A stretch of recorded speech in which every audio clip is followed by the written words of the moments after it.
Sharia law in the United States of America? Wow. A heated debate is circulating online around claims and concerns about Sharia law in the United States of America. Sharia law and radical Islam have no place in the United States. You know, there's a fundamental truth that I think we've got to recognize, which is that not all cultures are created equal, and they are not all equally compatible with America's governing framework. The reality is that radical Islam as a political ideology has a very different conception of freedom of speech than we have in the United States, a very different conception of freedom of religion, of separation of church and state, or of mosque and state. Islam as a political ideology is inherently imperialistic, and we see that now, unfortunately, all over the Western world. Sharia law is not welcome in America's legal system, and here's why. In America, the law comes from the Constitution. That is our rule book. The Constitution is what everything is based on. Sharia law, however, comes from religion. That is a totally different rule book. America says you can believe anything you want, but the laws stay separate. Sharia mixes law and belief together, and that does not match how we do things here in America. America lets you speak your mind, you can joke, you can complain, you can make memes about the government if you want. And Sharia has limits on speech, and that clashes with the American style. In the United States, men and women have the same legal rights. In Sharia, men and women can have different legal roles. That does not line up with our system either. In America, punishments go through courts, lawyers, and appeals. However, Sharia can involve physical punishments. Our Constitution would shut that down instantly. Here in America, marriage and divorce are done through civil law, and Sharia uses religious rules. Again, the systems, they don't match. This is why America has to be super careful about who we let into our country. In countries like Poland, they take this very seriously. Poland is super strict about who they let enter into their country because they want to protect their laws, as well as their culture and their way of life. Those shouting, "Give us Sharia law" in US are now sad for being deported to their country where they will practice Sharia law. What is your opinion on this and about Nigeria also practicing Sharia law?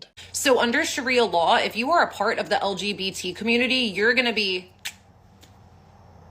no ifs, ands, or buts. Point blank, period. No questions. Under Sharia law, husbands are able to their wives. You know what I'm trying to say. Under Sharia law, girls, once they hit the age of puberty, are able to get married. Under Sharia law, women are forced to be covered from head to toe. Under Sharia law, women are also not seen as equal to men under any circumstance, no shape or form. So yes, I do know a little bit about Sharia law. And something that I even know better than that is that Sharia law and Western civilization, it doesn't mesh well, okay? It doesn't mix. So Governor Abbott went ahead and took a couple steps ahead and banned Sharia law in Texas. The ban on Sharia law in Texas is now strengthened. The ceremonial signing met with cheers in McKinney. Governor Abbott, flanked by lawmakers who pushed through HB 4211 in response, they say, to Epic City, a Muslim-centric community planned on the edge of Collin County, accused of housing discrimination. This law prevents them from creating no-go zones. It prevents them from selling or renting land only to people who follow Islam. Collin County State Rep Candy Noble co-authored the bill, citing Epic City's own words. They said, we will limit sales to only persons we believe will contribute to the overall makeup of our community. All lies, argues Epic City's attorney, Dan Cogdell.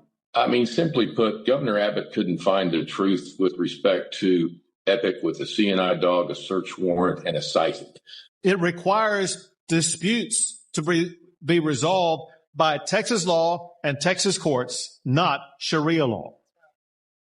There's no Sharia compounds, as he would call it. He doesn't even know what Sharia is. The DFW Council on American Islamic Relations also calling out the rhetoric as hurtful and dangerous. Sharia law would generally be defined as requiring people to comply with either the rules of Sharia, the rules of Islam, the rules of a local mosque. What are you guys hearing that people are interpreting Sharia law to be? Sharia is some type of dark, mystic political system that would require everybody to wear burqas, and their sons would be terrorists and so forth and so on. All this propaganda that goes with it. HB 4211 in place, Epic City's attorney says the project is absolutely moving forward. And so I would say just encourage the governor to try to pull us together and quit this foolishness, because that's what it is. In Collin County, Maria Guerrero, NBC5.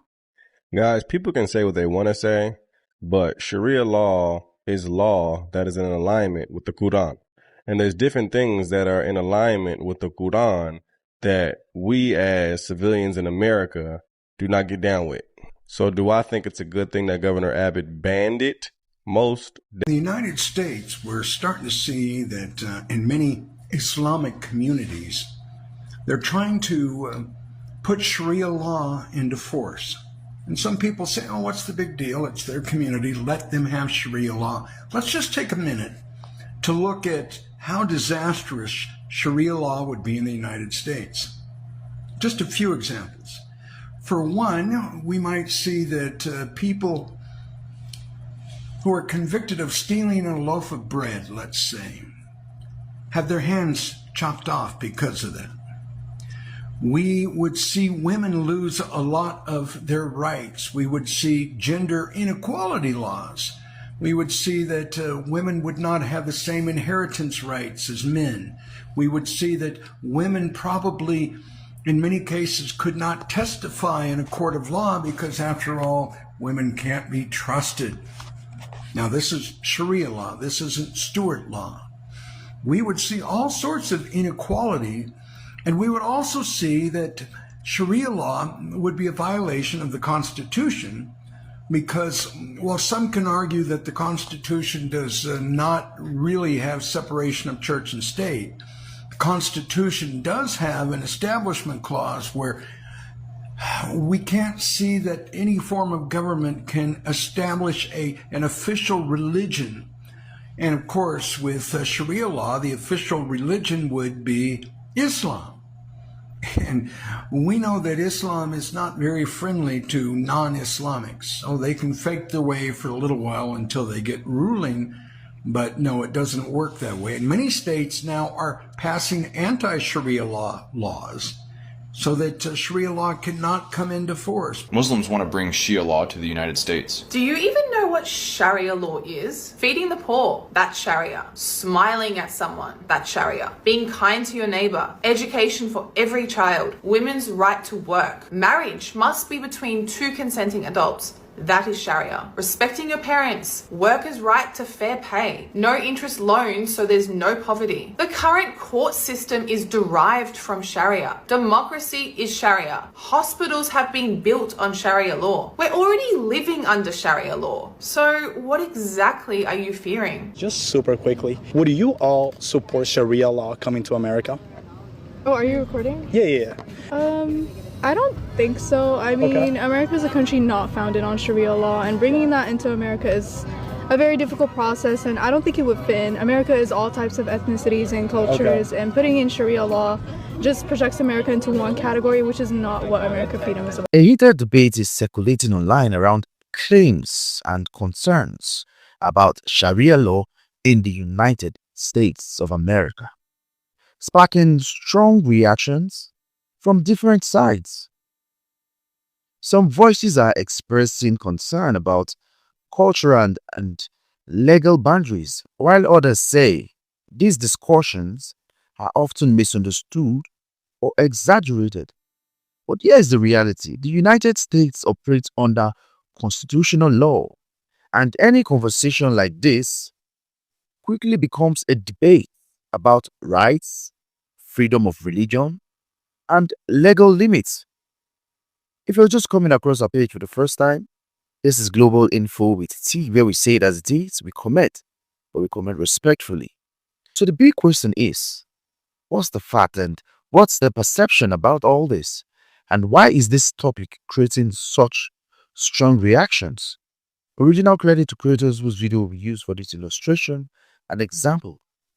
Now, one thing is clear: understanding the difference between law, belief, and misinformation is key to having productive discussions. The goal isn't fear, it's about clarity. And here at Global Info with T, we focus on breaking down the issues with context and balance. If you value clear, informed commentary, subscribe to our channel, share your thought. Remember, share it respectfully, and I'll see you in my next video. Don't forget to turn your notification button on so you see our next video. Bye for now.